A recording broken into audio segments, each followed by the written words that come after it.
oxidant species going on, the same theme of DNA fragmentation, reactive oxidant species. I think it's important to know that it could be a major mediator in many etiologies of infertility. One is varicocele, showing increased ROS, increases DNA fragmentation, affects fertility. Why? So sperm, we talked so much about what the structure of sperm is: head, midpiece, and tail. The midpiece of the sperm has several mitochondria. Mitochondria are important for providing ATP, very important for sperm motility and initiation of apoptosis and production of heat. So all of these very important for sperm function. Once you do ICSI, you take this out of the picture, but for IUI and natural conception, sperm mitochondria, midpiece, very critical and very important. There's about 22 to 75 mitochondria in every sperm. You need to have an intact mitochondrial genome proteome for sperm to function. So if you have problems with the mitochondria, with producing excessive ROS or decrease in ROS, then you're not going to have proper sperm motility. Not concentration, but motility. And main source of reactive oxygen species is from the sperm mitochondria. So it comes from the sperm midpiece. So if you take out the head, take out the tail, there won't be any ROS. So all of the ROS comes from the sperm midpiece, and the midpiece has 25 to 75 mitochondria. Yes. So do we need reactive oxygen species? 100%. Very important. We need good oxidants. We need good antioxidants. Antioxidants need to scavenge the oxidants, right? Homeostasis. It's physiology. It happens in everybody. Very important. Only when there is an imbalance, when there is excessive heat exposure, smoking, toxins, varicocele, any of these offending agents, when the reactive oxygen species go up. And when it goes up, it's been shown, many studies, that it affects both sperm motility and sperm viability. Concentration, not so much, but can affect motility and viability. More importantly, more recently, we spoke about the last talk, where it can affect DNA damage. So ROS goes up, sperm DNA damage goes up, therefore, as measured with DNA fragmentation. So it's been associated with sperm motility, poor morphology, and decreased ATP production, affecting sperm DNA fragmentation. This is a very nice chart produced by Ashok Agarwal in a review paper. On the top was basically sources of reactive oxygen species. So where do these reactive oxygen species come from? They could either be endogenous, right? It can come from within the system, within the sperm, such as leukocytes, immature sperm, Sertoli cells, and varicoceles, right? So somebody asked a question, I think, in cases of patients with leukocytospermia, bacteriospermia, infection, prostatitis, epididymitis, should we be checking DNA fragmentation routinely? There's no data. But is that DNA fragmentation high because of reactive oxygen species? Most likely, yes. There could be exogenous sources, right? Guys who smoke, excessive alcohol consumption, radiation, toxins, all of this can cause it. So it either comes from within the system, varicoceles, or from outside the system, toxins and smoking. So what happens to ROS? What do these reactive oxygen species do? They affect semen parameters, and they cause DNA damage, right? Both we have seen. It affects sperm motility, sperm viability, causes DNA damage, all of which can lead to infertility. Yes? So where does ROS come from, and what does ROS do to the actual sperm? So with high ROS, DNA damage is most likely going to happen. It's associated with DNA fragmentation and porous chromatin packing. And if sperm DNA damage is caused by ROS, most likely they lead to apoptosis and decrease in sperm viability. But, important for IVF specialists here, sperm DNA damage by ROS can also decrease implantation, impair embryonic development, increase miscarriage. Right? We spoke about all of these downstream effects for increased sperm DNA fragmentation.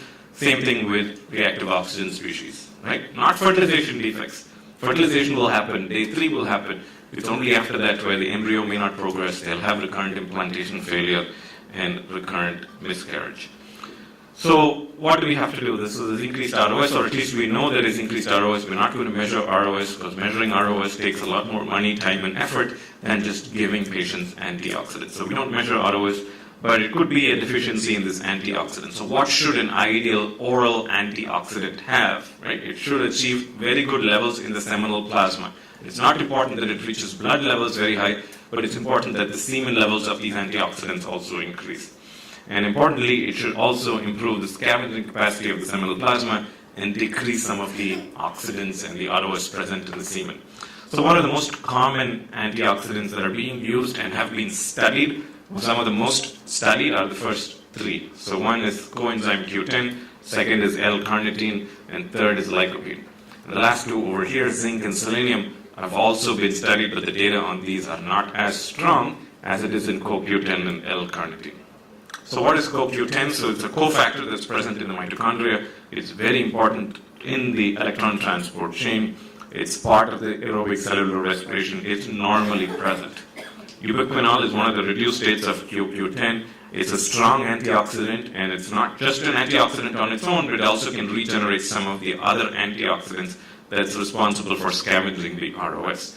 And a strong correlation has been reported, 2015, to exist between ubiquinol concentration. So when you give patients ubiquinol and their concentration within the semen goes up, there's an important association to improving sperm count and motility. This is a nice meta-analysis, this one I did not do, where they compared coenzyme Q10 with placebo, and they found primary outcomes of live birth rate, pregnancy rate, and levels of CoQ10, and secondary outcomes of sperm concentration and sperm motility. They only included randomized controlled trials. Of all of the 146 papers, they finally ended up with only 3 randomized controlled trials, which they put into this meta-analysis.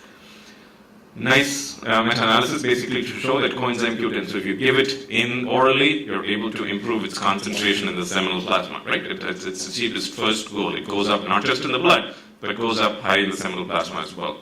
When they looked at these 3 trials, they were able to show that the concentration of sperm went up, and the sperm motility went up, and the concentration went up, but there was absolutely no change in the pregnancy rate, and no live birth data were reported in any of these studies. Flaws with most of these studies. So nice to show that at least improves sperm concentration and motility, but does this make a true difference in pregnancy rate? We don't know, right? At least the studies did not show that there was a change in the pregnancy rate, but as we all know, there's so many factors that affect pregnancy, right? Rather than just sperm concentration and motility. Second antioxidant, carnitine, it provides energy for sperm. It's also an antioxidant. It has also done with good studies to show that it improves sperm concentration and motility. Nice prospective study here where they took men with grade 2 or grade 3 varicoceles. In one group of men, they gave 250 milligrams of L-carnitine 4 times a day, very high dose, right? And compared them to varicocele repair. In another group of men, they repaired varicocele. The improvement in sperm concentration, motility, and morphology was actually similar at 3 months. So if you did varicocele repair, at 3 months the sperm count improved. If you gave L-carnitine 4 times a day for 6 months, then also the sperm parameters improved, similar to varicocele repair. Finally, Cochrane review of other antioxidants, zinc, astaxanthin, both of which have shown some improvements in total motile sperm count as well as in pregnancy rates. Finally, to switch to female infertility, we have a lot of, how many gynecologists or reproductive endocrinologists are in the room? Raise your hands. So coenzyme Q10 has been studied in females as well. It's been studied, especially given now with premature ovarian failure, advancing maternal age, females postponing their time to get married and time to conceive. We're dealing with a lot more advanced maternal age now than we did before. Coenzyme Q10, this is an animal study where they showed that this was improved ovulation rates, lesser number of aged oocytes, as well as energy production and output. So let me explain this study over here. So this was young mice, these were old mice, and these were old mice that were given coenzyme Q10. Very difficult to do this in humans, so don't be like, oh, why didn't they do it in humans? You cannot just take eggs and study them in humans. So therefore you do it in mice, where they showed if you actually gave coenzyme Q10 to these old mice, the number of spindle defects and meiosis was actually lower when compared to older mice. So nice study here, controlled, right? You could study this in mice, you can actually control this experiment to show that coenzyme Q10 can probably reverse some of the quick aging effects and meiotic defects that are seen with aging oocytes, especially now. Ashok Agarwal wrote a nice paper on L-carnitine and its role in infertility, and he showed that some of the antioxidant properties given with L-carnitine or its acetyl L-carnitine can both appear to improve female infertility.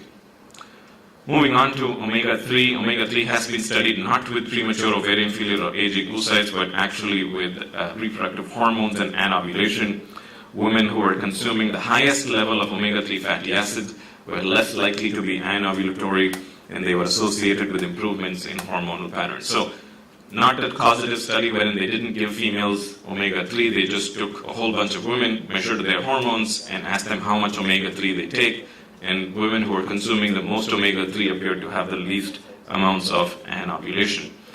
This study here, wherein they gave omega-3 and they measured adiponectin levels in women with PCOS, they found that there was some beneficial effects on adiponectin levels and lipid profile in PCOS. Because PCOS, unfortunately, is very common in India as well as over there, with rising levels of insulin resistance, metabolic syndrome, and obesity. We see it very commonly. But again, omega-3 fatty acids appear to change hormonal milieu, especially in patients with metabolic disorders. Lycopene, commonly present in most of these foods, has been studied as it prevents DNA damage and oxidative damage, and to show that it has some studies, again, very few studies on lycopene and selenium. Selenium obviously being studied with endometriosis, again, hormonal milieu, not as much with premature ovarian failure like was with CoQ10. And finally, this is probably the most exciting. It's not approved in the United States. There was a US physician who went to Mexico and did this 3-parent baby, made news. Mitochondrial disease, we spoke about so much about mitochondria being important, mitochondrial genome being important. So kids who suffer from mitochondrial disorders die early because of respiratory illnesses and cannot breathe properly. And so therefore this was the first time wherein they basically took this was a 3-parent baby that Rupin mentioned. So basically they discarded the maternal mitochondria if the mom suffered from mitochondrial disorders, took the maternal mitochondrial genome, they took mitochondria from the donor egg, right, and transferred it into, made it one egg, and then finally they put sperm in here and ended up with an embryo with normal mitochondria. The reason not being approved, we just don't know there are many interactions between mitochondrial genome and nuclear genome. Just taking and putting it from 2 different eggs and trying to see if it makes on its own doesn't make too much sense. But so far the kids have been born and are alive and don't have these mitochondrial disorders. So the only importance to show that mitochondria is important. Reactive oxygen species that come from mitochondria are important, and they seem to have some sort of adverse effects. Are we going to change the whole mitochondrial genome by giving antioxidants with Sanofi? No, absolutely not. I don't think that's the goal. But the goal is to say that it does play some sort of a role, some sort of evidence. Evidence is weak, but at least we should try and use it empirically. So at least we do know that some of this has evidence to improve both sperm concentration, motility, not clear definition on whether it changes pregnancy rates or not. CoQ10 and L-carnitine have been studied in females with age-related oocyte defects, and selenium, lycopene, and omega-3 fatty acids have all been studied to change hormonal milieu in patients with PCOS and endometriosis. There's unfortunately limited pregnancy data, definitely no live birth data available with these antioxidants, but certainly can be used. So who should we use it in? I think Rupin talked about that very well. Young couple, idiopathic, right? There's no absolute cause for infertility either in the male or the female. Certainly using it for 3 to 6 months while they are planning some sort of intervention, totally reasonable. Elderly couple, when you know you have some sort of cause for infertility, trying to use these medications, and more importantly, presenting them with a false hope that something's going to happen because of these medicines, I think is probably not the best thing to do. Thanks.